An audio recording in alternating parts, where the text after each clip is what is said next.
छाया प्रमोद की सहपाठनी थी। प्रमोद नगर के एक प्रतिष्ठित कुलीन ब्राह्मण परिवार का लड़का था और छाया छाया थी नगर की एक प्रसिद्ध नर्तकी की इकलौती कन्या। नगर में एक बहुत बड़ा राधा कृष्ण का मंदिर था, जहां न जाने कितने सदाव्रत रोज बढ़ जाता था। सैकड़ों साधु संत मंदिर में पड़े पड़े भगवान का भजन करते, मनमाना भोजन करते और मनमाना अनाचार। छाया की माँ इसी मंदिर की प्रधान नर्तकी थी। मंदिर को छोड़कर दूसरी जगह वो गाने बजाने कभी नहीं जाती। मंदिर के प्रधान पुजारी की उस पर विशेष कृपा थी, इसीलिए उसे किसी बात की कोई कमी ही न थी। गंगा के किनारे उसकी विशाल कोठी थी, जहां से सदा संगीत की मधुर ध्वनि आया करती थी। नगर के संगीत प्रेमी जब स्वयं ही उसके यहाँ पहुंच जाते तो राजरानी उन्हें निराश न करती, किंतु वह किसी के बुलाने पर उसके यहाँ गाने नहीं जाती थी। छाया इसी राजरानी की इकलौती कन्या है। राजरानी की सारी आशाएं इसी कन्या के ऊपर अवलंबित थी। विद्या अध्ययन की ओर से छाया की अधिक रुचि देखकर राजरानी ने उसे स्कूल में भर्ती करवा दिया। छाया नगर की कुछ पुरानी प्रथा के अनुयायियों के विरोध करने पर भी कुलीन घर की लड़कियों के साथ पढ़ते पढ़ते कॉलेज तक पहुंच गई। और जिस दिन पहले पहल वह कॉलेज में पहुंची, प्रमोद से उसकी पहचान हो गई। वो पहचान पहचान ही बनकर न रह सकी, धीरे धीरे मित्रता में परिवर्तित हुई और अंत में उसने प्रणय का रूप धारण कर लिया, जिसका परिणाम यह हुआ कि परिवार वालों का विरोध, तिरस्कार और प्रताड़ना ना तो प्रमोद को और ना ही छाया को उनके पद से विचलित कर सका। विवाह के लिए उन्हें कोर्ट का सहारा लेना पड़ा। कोर्ट में रजिस्ट्री होने के बाद आर्य समाज के मंदिर में उनका विवाह वैदिक रीति से संपन्न हुआ। अग्नि को साक्षी देकर वो दोनों पति पत्नी के पवित्र बंधन में बंध गए। बचपन से ही कुलीन घर की लड़कियों के साथ मिलने जुलने के कारण उनके रीति रिवाजों को देखते देखते छाया के हृदय में भी एक कुलवधू का जीवन बिताने की प्रबल उत्कंठा जागृत हो उठी थी। प्रमोद के साथ विवाह सूत्र में बंधकर छाया ने उसी सुख का अनुभव किया। वो एक कुलवधू की तरह प्रमोद के इशारों पर नाचना चाहती थी। प्रमोद के नहा चुकने के बाद अपने हाथ से प्रमोद के कपड़े धोती। अभ्यस्त न होने पर भी दोनों समय प्रमोद के लिए अपने हाथ से भोजन बनाती और थाली परोसने के बाद जब तक प्रमोद भोजन करते वह उनका पंखा झलती। प्रमोद के भोजन कर चुकने के बाद उनकी झूठी थाली में भोजन करने में वो एक अकथनीय सुख का अनुभव करती। इसके पहले इस प्रकार का काम करने का उसके जीवन में कभी अवसर नहीं आया था, किंतु धीरे धीरे उसने अपने आप को ऐसा करने पर अभ्यस्त कर लिया। उसे कोई काम करने में कोई कठिनाई नहीं आती। राजरानी को पुत्री की परिस्थितियों का पता लगता ही रहता था। वो सोचती कि मेरे साथ रहकर छाया यहाँ रानियों की तरह हुकूमत करती थी। बड़े बड़े विद्वान और रईस तक यहाँ आकर उसकी कदम बोसी कर जाया करते, किंतु उसकी तो मति ही मारी गई है। अपने आप ही उसने दासियों का सा जीवन स्वीकार कर लिया है। छाया को किसी प्रकार फिर से अपनी चंगुल में फांस लेने के लिए प्रयत्न करने में वो अब भी लगी रहती। वो सोचती, ऐश आराम में पली हुई मेरी लड़की कितने दिनों तक कष्ट का जीवन बिता सकेगी, कभी ना कभी तो चेतेगी और आवेगी। किंतु छाया छाया तो माता के घर के ऐश आराम को घृणा की दृष्टि से देखती थी। वहां वह इस कष्ट में भी जिस सुख का अनुभव कर रही थी, उसकी आत्मा को जितनी शांति मिलती थी, उस रूप के हाट में, उस वैभव की चकाचौंध में उसके शतांश का भी स्वप्न देखना छाया के लिए दुराशा मात्र थी। छाया प्रमोद के विशुद्ध और पवित्र प्यार के ऊपर संसार की सारी विभूतियों को निछावर कर सकती थी। प्रमोद के साथ वो छोटा सा मकान उसे नंदन वन से भी ज्यादा सुहावना जान पड़ता था। सारांश ये था कि छाया की कोई इच्छा न थी। प्रमोद का प्यार और उनके चरणों की सेवा का अधिकार सब कुछ तो वो पा चुकी थी। प्रमोद के विवाह के बाद प्रमोद के माता पिता ने उन्हें अपने परिवार में सम्मिलित नहीं किया। अपने इकलौते बेटे को त्याग देने में उन्हें बड़ा कष्ट हुआ था, किंतु प्रमोद के इस कृत्य ने समाज में उनका सिर नीचा कर दिया था। इसलिए वे प्रमोद को क्षमा न कर सके और स्वाभिमानी प्रमोद ने भी माता पिता से क्षमा की याचना नहीं की। अपनी समझ में उन्होंने कोई बुरा काम नहीं किया था, इसलिए शहर में ही पिता के कई मकानों के रहने के बावजूद भी वो किराए के मकान में रहने लगे। परिवार और समाज ने प्रमोद का त्याग कर दिया, किंतु उनके कुछ अपने ऐसे गिने चुने मित्र थे जो उन्हें अब भी अपनाए हुए थे। वे इन मित्रों के साथ इस संसार में रहने लगे। छाया के साथ रहकर प्रमोद को अब और किसी वस्तु की आवश्यकता न थी। आर्थिक कठिनाइयां कभी बाधा बनकर उनके इस सुख के सामने खड़ी हो जाएंगी, ऐसा तो प्रमोद ने ध्यान ही नहीं किया। कॉलेज के प्रोफेसरों और प्रिंसिपल की उनके साथ बहुत सहानुभूति थी। उनका आचरण कॉलेज में बहुत उज्जवल रहा था और वे हमेशा परीक्षाओं में प्रथम स्थान पाते थे। इसलिए अगर थोड़ा प्रयत्न करते तो वहां प्रोफेसर हो सकते थे। परंतु सुख की आत्मविस्मृति तक बाम्य आवश्यकताओं की पहुंच कहां। कॉलेज में एक हिंदी के प्रोफेसर का स्थान खाली भी हुआ, किंतु प्रमोद अपने सुख में सब कुछ भूल गया। उनके मित्रों और छाया ने एक दो बार उनसे इस पद के लिए प्रयत्न करने के लिए कहा भी, किंतु उनका यही उत्तर आया, छाया, क्यों मुझे अपने पास से दूर भगा देना चाहती हो। छाया चुप हो गई। उसे अधिक कहने का साहस न हुआ। वह प्रमोद के भावुक स्वभाव से भली भांति परिचित थी। छोटी छोटी साधारण बातों को भी वो अपने दिल पर ले लेता था। यौवन जनित उन्माद और लालसाएं चिरस्थायी नहीं होती। इस उन्माद के नशे में जिसे हम प्रेम का नाम दे डालते हैं, वास्तव में प्रेम नहीं किंतु वासनाओं की प्यास मात्र है। लगातार 6 महीने तक छाया के साथ रहकर अब प्रमोद की आंखों में भी छाया के प्रेम और सौंदर्य का वो महत्व न रह गया जो पहले था। अब वो नशा कहाँ था। उन्हें अपने कर्तव्य का ज्ञान हुआ। उन्हें अब ऐसा जान पड़ता जैसे उन्होंने कोई बहुत बड़ी भूल कर डाली हो। आर्थिक कठिनाइयां भी पद पद पर शूल की तरह कष्ट पहुंचा रही थी। इसके अलावा माता पिता के स्नेह का अभाव उन्हें अब बहुत खटक रहा था। उनका चित्त व्याकुल सा रहता। बार बार उस स्नेह की शीतल छाया में दौड़कर शांति पाने के लिए उनका चित्त चंचल हो उठता। माता पिता के स्नेह में जो शीतलता, ममता का मधुर दुलार और जो एक प्रकार की अनुपम शांति मिलती है, वह उन्हें छाया के पास न मिलती। छाया के प्रेम में उन्हें सुख मिलता था, शांति नहीं। स्नेह मिलता था, शीतलता नहीं। आनंद मिलता था, पर तृप्ति नहीं। हाँ, प्यास और तीव्र होती जान पड़ती। आनंद और सुख के जलन की मात्रा अधिक मालूम होती। वे माता पिता के स्नेह के लिए अत्यधिक व्याकुल रहते, किंतु जब माता पिता ने ही उन्हें प्रेम के पलने से उतार कर अलग कर दिया, तब स्वयं उनके पास जाकर उनके प्रेम और दया की भिक्षा मांगना प्रमोद के स्वाभिमानी स्वभाव के विरुद्ध था। प्रमोद का स्वास्थ्य भी अब पहले जैसा न रह गया। दुश्चिंताओं और आर्थिक कठिनाइयों के कारण वे बहुत विक्षिप्त से हो गए थे। समाज में भी अब वो मान प्रतिष्ठा न थी।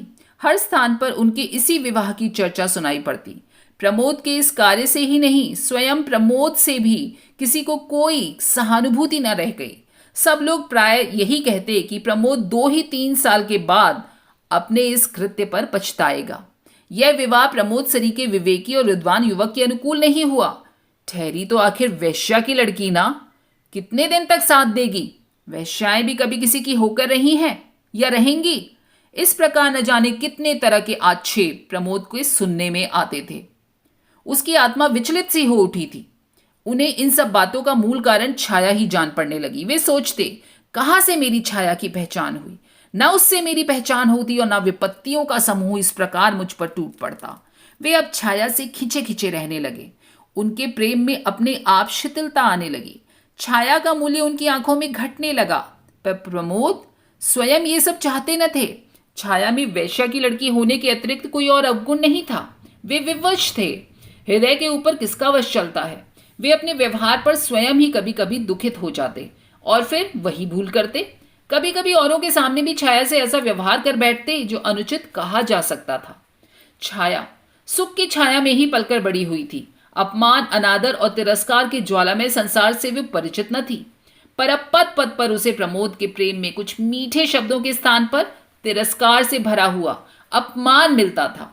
प्रमोद के इस परिवर्तन के बाद भी छाया ने समझ लिया कि प्रमोद के हृदय में उसने एक ऐसा स्थान बना लिया है जिस तक किसी और की पहुंच नहीं है। उसे इसी से संतोष था। एक कुल वधू इसके अतिरिक्त और क्या चाहती है। पत्नी के रूप में पहुंचकर छाया ने अपना अस्तित्व ही मिटा दिया। प्रमोद के चरणों में उसके लिए थोड़ा सा स्थान बना रहे, यही उसकी साधना थी। और इस साधना के बल पर ही वो प्रमोद का किया हुआ अपमान और तिरस्कार हंसकर सहती रहती थी। उसके ऊपर उस अपमान और तिरस्कार का अधिक प्रभाव न पड़ता। प्रमोद के जरा हंसकर बोलने पर वो सब कुछ भूल जाती। उसे कुछ याद रहता तो केवल प्रमोद का मधुर व्यवहार। प्रमोद के माता पिता आखिर पुत्र को कितने दिनों तक छोड़कर रह सकते थे। और अब तो प्रमोद के साथ साथ उन्हें छाया पर भी ममता हो गई थी। उनका क्रोध महीने 1.5 महीने से अधिक न रुक सका। वे समाज के पीछे अपने प्यारे पुत्र को नहीं छोड़ सकते थे। हृदय कहता था, चलो मना लाओ, बेटा आत्माभिमानी है तो पिता को नम्र हो जाना चाहिए। किंतु आत्माभिमानी आकर उसी समय गला पकड़ लेता। पुत्र के दरवाजे स्वयं उसे मनाने के लिए जाना उन्हें अपनी प्रतिष्ठा के अनुकूल न जान पड़ता। फिर पुत्र ही तो है, यदि वह पिता के पास आ जाए तो क्या उसकी शान में फर्क आ जाएगा। सारांश यह है कि चंद्रभूषण और सुमित्रा अब बहू बेटे के लिए व्याकुल होते हुए भी उन्हें बुला न सके। एक दिन एक व्यक्ति ने आकर कहा कि प्रमोद बहुत दुबला हो गया है और कुछ बीमार सा है। माता का हृदय पानी पानी हो गया। उसने उसी समय नौकर के हाथ कुछ रुपये भेजकर कहला भेजा कि प्रमोद आकर उनसे मिल जाए। रुपए तो प्रमोद ने ले लिए क्योंकि उन्हें आवश्यकता थी, परंतु वे घर न जा सके। उन्होंने समझा कि माँ ने पिता से चोरी छुपे उन्हें घर बुलवाया है, इसलिए जिस घर में वो पैदा हुए, जहां की जलवायु में पलकर इतने बड़े हुए, उस घर में चोर की तरह जाना उन्हें भाया नहीं। वे नहीं गए, जाना अस्वीकार कर दिया। इससे सुमित्रा को बहुत दुख हुआ। वे उठते बैठते चंद्रभूषण से इस बात का आग्रह करने लगी कि वो प्रमोद को स्वयं लेने जाएं। उसे मनाने में उनकी प्रतिष्ठा कम न होगी। दशरथ ने भी अपने बेटे के लिए प्राण दिए थे, यहां तो जरा से सम्मान की ही बात है। पिता का हृदय तो स्वयं ही पुत्र के लिए विकल हो रहा था। वे तो खुद ही ये चाहते थे। अब सारी जिम्मेदारी सुमित्रा के सर पर छोड़कर वे पुत्र को मनाने चल दिए। कहीं छाया पैर छूने आ गई तो? लाख वैश्य की बेटी सही, पर अब तो मेरी पुत्रवधू है, क्या मैं खाली है तो ही पैर छुआऊंगा। सराफे की ओर घूम गए। वहां एक जोड़ी जड़ाऊ कंगन खरीदे और जेब में रखकर 10 कदम भी न चल पाए थे कि सामने से प्रमोद आते हुए दिखे। चंद्रभूषण के पैर रुक गए, प्रमोद भी ठिठके। झुककर उन्होंने पिता के पैर छू लिए। चंद्रभूषण की आंखों में गंगा जमुना बह निकली। प्रमोद के भी आंसू न रुक सके। दोनों कुछ देर तक इसी प्रकार आंसू बहाते रहे। कोई बातचीत नहीं हुई। अंत में गला साफ करते हुए चंद्रभूषण ने कहा, घर चलो बेटा, तुम्हारी माँ दिन रात तुम्हारे लिए रोया करती है। प्रमोद ने कोई आपत्ति नहीं की, चुपचाप पिता के साथ घर चल दिए। उस दिन वे बहुत रात घर लौटे। उनकी बाट जोहते जोहते छाया भूखी प्यासी सो गई थी। जब प्रमोद अपने कमरे में पहुंचे तो 12 बज रहे थे। इस समय छाया को जगाना उन्होंने उचित नहीं समझा। विलंब से लौटने का दुख था क्योंकि वे भोजन कर चुके थे और छाया उनकी प्रतीक्षा में भूखी ही सो गई। उन्हें छाया के ऊपर दया आई। उसके सर पर हाथ फेरते फेरते वे नींद की प्रतीक्षा करने लगे। छाया गाढ़ी निद्रा में सोई थी। उसके चेहरे पर कभी हंसी तो कभी विषाद की रेखा खिंच जाती। प्रमोद ये देख रहे थे। आज उन्हें अपने कटु व्यवहार का तीर चुभ रहा था। इसी सोच विचार में वे सो गए। छाया की भी नींद खुली। घड़ी की ओर देखा तो 1:30 बज रहे थे। पास ही प्रमोद सुख की नींद ले रहे थे। वो बड़ी व्याकुल हुई। उसने अपने आप को न जाने कितनी बार धिक्कारा। ऐसी नींद भी भला किस काम की? वे आए और भूखे प्यासे सो रहे, और यह निगोड़ी आंखें न खुली। यह सदा के लिए बंद न हुई थी क्या? कभी न कभी खुलने के लिए ही तो मुंदी थी। फिर खुलने के समय पर क्यों नहीं खुली? इसी प्रकार अनेक विचार उसके मस्तिष्क में आ आकर उसे विकल करने लगे। छाया फिर सो न सकी। बाकी रात उसने करवट बदलते ही बिताई। सवेरे उठकर उसने प्रमोद का कोट टटोला तो उसकी जंजीर ज्यों की त्यों पड़ी हुई थी। दूसरी जेब में 25 रुपए भी थे। जंजीर बेची भी नहीं, गिरवी भी नहीं रखी। फिर ये रुपए कहां से आए? प्रयत्न करने पर भी छाया इस उलझन को न सुलझा सकी। सवेरे प्रमोद सोकर उठे तब उनका चेहरा और दिनों की अपेक्षा अधिक प्रसन्न था। उठने पर उन्होंने छाया से पिता की मुलाकात, अपने घर जाने की बात और वहां के सब लोगों के व्यवहार और बर्ताव सभी बतलाए। छाया सुनकर प्रसन्न हुई, किंतु उस घर में छाया भी प्रवेश कर सकेगी या नहीं, ना तो इसके विषय में प्रमोद ने कुछ कहा और ना ही छाया को पूछने का साहस हुआ। अब प्रमोद की दिनचर्या बदल गई थी। वो सवेरे से उठते ही अपनी माँ के पास चले जाते, वहीं हाथ मुंह धोते, वहीं दूध पीते, फिर अखबार पढ़ते पढ़ाते, मित्रों से मिलते जुलते वे करीब 11-12 बजे घर लौटते। इस समय उन्हें घर आना ही पड़ता क्योंकि छाया उन्हें भोजन कराए बिना खाना न खाती थी। छाया को अब प्रमोद के सहवास का अभाव बहुत खटकता था, किंतु वह प्रमोद से कुछ कह नहीं सकती थी। वह कुछ ऐसा अनुभव करती थी जैसे प्रमोद के चरणों पर अपना सर्वस्व निछावर करके भी वह प्रमोद को उस अंश को नहीं पा सकती थी जितना कि एक सहधर्मिणी का अधिकार होता है। इस प्रकार 6 महीने और बीत गए। आज वही तिथि थी जिस दिन छाया और प्रमोद विवाह के पवित्र बंधन में बंधकर एक हुए थे। वो आज बहुत खुश थी। सवेरे उठते ही उसने स्नान किया, एक गुलाबी रंग की रेशमी साड़ी पहनी और जो भी कुछ आभूषण उसके पास थे वो सब पहनकर वो प्रमोद के उठने की प्रतीक्षा करने लगी। प्रमोद उठे और उठकर रोज के नियम के अनुसार पिता के घर जाने लगे। छाया ने पहले तो उन्हें रोकना चाहा, लेकिन फिर कुछ सोचकर बोली, सुनो, आज जरा जल्दी लौटना। क्यों, कोई विशेष काम है? प्रमोद ने पूछा। आज हमारे विवाह की वर्षगांठ है। कुछ प्रसन्नता और कुछ संकोच के साथ छाया ने उत्तर दिया। होगी, उपेक्षा से कहते हुए प्रमोद ने साइकिल उठाई और चल दिए। छाया की आंखें डबडबा आई। वो कातर दृष्टि से प्रमोद की ओर तब तक देखती रही जब तक वो आंखों से ओझल न हो गए। फिर भीतर आकर अन्य मनस्क भाव से घर के कामकाज में लग गई। भोजन में आज उसने कई चीजें जो प्रमोद को बहुत पसंद थी बनाई, किंतु इधर भोजन का समय निकला जा रहा था और प्रमोद घर नहीं लौटे, तो वो चिंतित सी हुई। उससे रहा न गया। उठकर वो प्रमोद के घर की तरफ चल पड़ी। जहां न जाना चाहती थी वहीं गई, जो कुछ न करना चाहती थी वही किया। घर के सामने पहुंचकर उसने देखा कि चंद्रभूषण तख्त पर बैठे हैं। छाया को देखते ही वे कुछ स्तंभित से हुए, किंतु तुरंत ही आदर भाव प्रदर्शित करते हुए बोल उठे। आओ बेटी, कैसे आई हो? आओ बैठो। छाया को ससुर से इस सद्व्यवहार की आशा न थी। वह उनके इस व्यवहार से बड़ी प्रसन्न हुई। उसकी समझ में न आता था कि वह प्रमोद के विषय में कैसे पूछे। इसी पशुपेश में वो कुछ देर चुपचाप खड़ी रही। अंत में अपने सारे साहस को समेट कर उसने पूछा, वे कहाँ हैं? किसे? प्रमोद को पूछती हो? वह तो इधर कल शाम से नहीं आया। पर हाँ, वो प्राय मिस्टर अग्रवाल के घर बैठा करता है। तुम यहाँ ठहरो, मैं उसे बुलवाए देता हूँ, चंद्रभूषण ने उत्तर दिया। उधर प्रमोद की मां दरवाजे की आड़ से खड़ी खड़ी छाया को निहार रही थी और मन ही मन सोच रही थी, कैसी चांद सी है, चाल ढाल से भी कुलीन है, घर की बहू बेटियों से भी कुछ अधिक ही जचेगी, कम नहीं। बातचीत का ढंग भी कितना अच्छा है, स्वर कितना कोमल, कितना मधुर है। चूल्हे में जाए वो समाज जिसके कारण मैं इस हीरे के टुकड़े को अपने घर में अपनी आंखों के सामने नहीं रख सकती। छाया फिर बोली, आप उन्हें न बुलवाकर मुझे ही वहां पहुंचा दें। अच्छी बात है, कहकर चंद्रभूषण अपने एक विश्वास पात्र नौकर के साथ छाया को मिस्टर अग्रवाल के घर भेजकर भीतर आए। पत्नी से बोले, वो लड़की जिसके साथ तुम्हारे बेटे ने ब्याह किया है आज आई थी? पत्नी ने तिरस्कार के स्वर में कहा, वो बेचारी तो तुम्हारे दरवाजे तक आई और तुमसे इतना भी न बन पड़ा कि उसे घर के भीतर तक लिवा लाएं। चंद्रभूषण सिर खुजलाने लगे। बोले, वाह, मैंने तो तुम्हारे ही डर के मारे नहीं बुलाया। नहीं तो बुलाने को क्या हुआ था, अपनी ही तो बहू है। फिर वे उठकर भीतर गए और अलमारी से वही कंगन की जोड़ी जो उस दिन खरीदी थी लाकर पत्नी के सामने रख दी। बोले, लो, अब जब आवे तो उसे ये कंगन पहना देना। सुमित्रा ने चकित दृष्टि से एक बार कंगन और एक बार पति की ओर देखा और फिर प्यार किंतु तिरस्कार भरे भाव से बोली, मेरे लिए तो ऐसा कंगन कभी न लाए थे। अपनी बहू के लिए कैसे चुपचाप खरीद लाए, किसी को मालूम भी न होने पाया? अरे, तो ऐसे कंगनों के लिए कलाई भी तो वैसी ही चाहिए। कहते कहते चंद्रभूषण बाहर चले गए। कंगन उठाकर सुमित्रा ने रख लिए और उसी दिन से फिर छाया की बाट जोहने लगी। छाया ने मिस्टर अग्रवाल के घर पहुंचकर देखा प्रमोद ताश खेलने में तल्लीन था। वहां पर कई युवक युवतियां थे। प्रमोद सबसे हंस हंस कर बातें कर रहा था। वहां पर मिस्टर अग्रवाल की कन्या शांता को छोड़कर छाया किसी को न पहचानती थी।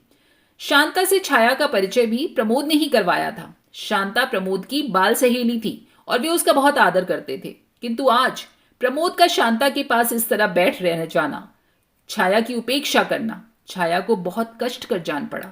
वो सोचने लगी, यहां ना आती तो अच्छा होता। वो बैठ न सकी। 10 मिनट तक चुपचाप खड़ी देखती रही और अंत में जब शांता की नजर उस पर पड़ी, उसने उठकर ही छाया को आदर के साथ बिठाया। प्रमोद को छाया का इस प्रकार उसकी खोज में ही सही उसके मित्रों के घर तक पहुंचना अच्छा न लगा। उन्होंने वही सबके सामने उसे डांट दिया। वे सिर से पैर तक जल उठे। कुछ देर वहां बैठकर फिर वे अपने घर आए।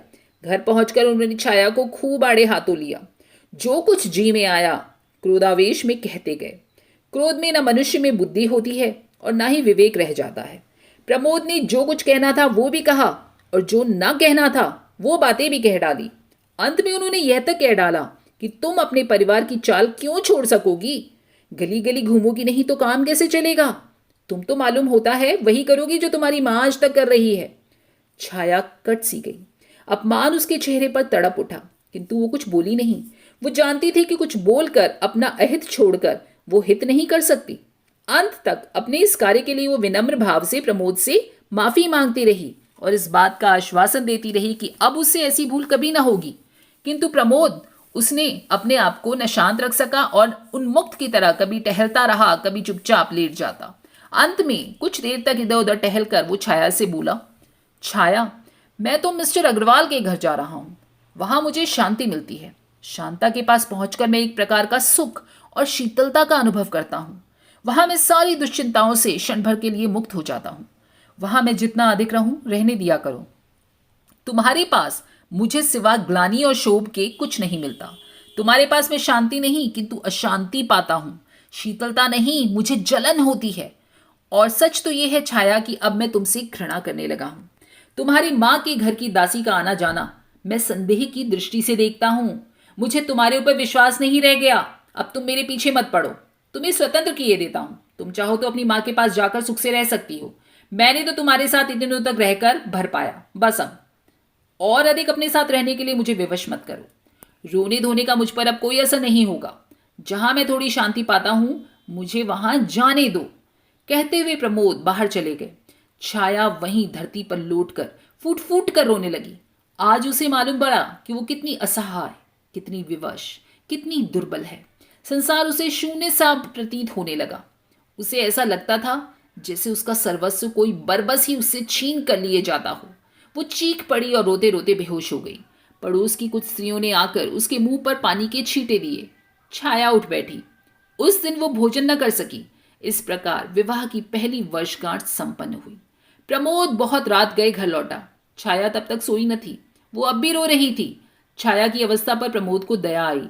उन्हीं की ओर से संग्राम की संधि का प्रस्ताव पेश हुआ। सुलह हो गई और दोनों ने साथ भोजन किया। रात अच्छी कटी किंतु सवेरे से फिर वही रफ्तार बेढंगी जो पहले थी सो अब भी है आरंभ हो गई। प्रमोद फिर कुछ तेज बातें कह के चल पड़े और छाया रोती रह गई। राजरानी अपनी पुत्री की दुरावस्था के विषय में प्रतिदिन सुना करती थी। उसने फिर अंतिम शस्त्र फेंका। दासी से कहलवा भेजा, अभी भी कुछ नहीं बिगड़ा है। छाया चाहे तो आकर मेरे साथ रह सकती है। ये इतनी बड़ी कोठी, ये लाखों की संपत्ति सब उसी की तो है। वो इतना कष्ट क्यों झेल रही है? अभी उसकी मां जीवित है, इतना तो सोचे। छाया ने उसके उत्तर में अपनी मां को कहलवा भेजा, मेरी नसों में सीता और सावित्री का खून दौड़ रहा है। मैं आर्य महिला हूं, अपने पति के चरणों को छोड़कर नहीं जा सकती। सीता और सावित्री का महान आदर्श मुझसे कहता है कि पति ही मेरा परमेश्वर है। पति को छोड़कर स्त्री कहीं दूसरी जगह गति नहीं हो सकती। उनसे कहना कि मेरी मां तो मर चुकी है। मैं उन्हें अपनी मां नहीं समझती। मेरी मां होती तो मेरी ही तरह पवित्र जीवन बिताती। इस उत्तर में राजरानी के स्वाभिमान को धक्का सा लगा। उसने सोचा अभी और ठोकरे खाने के बाद उसकी अकल ठिकाने आवेगी, तब अपने आप चली आवेगी। जैसे ही दासी घर से बाहर निकली, प्रमोद ने घर में प्रवेश किया। वो सिर से पैर तक जल उठे। घर के अंदर जाते ही उन्होंने बेकसूर छाया पर सारा क्रोध उतार दिया। छाया के हर छोटे छोटे कार्य को अब वे संदेह की दृष्टि से देखने लगे थे। उन्हें अपने ऊपर विश्वास ही न रह गया था। उसकी हर एक भाव भंगिमा में उन्हें कुछ छल, कुछ धोखा दृष्टिगोचर होता था।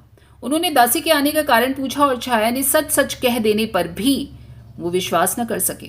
क्रोध में उन्मत्त से हो रहे थे। क्रोध के साथ बोले, छाया तुम जाओ, जाओ अपनी मां के साथ रहो।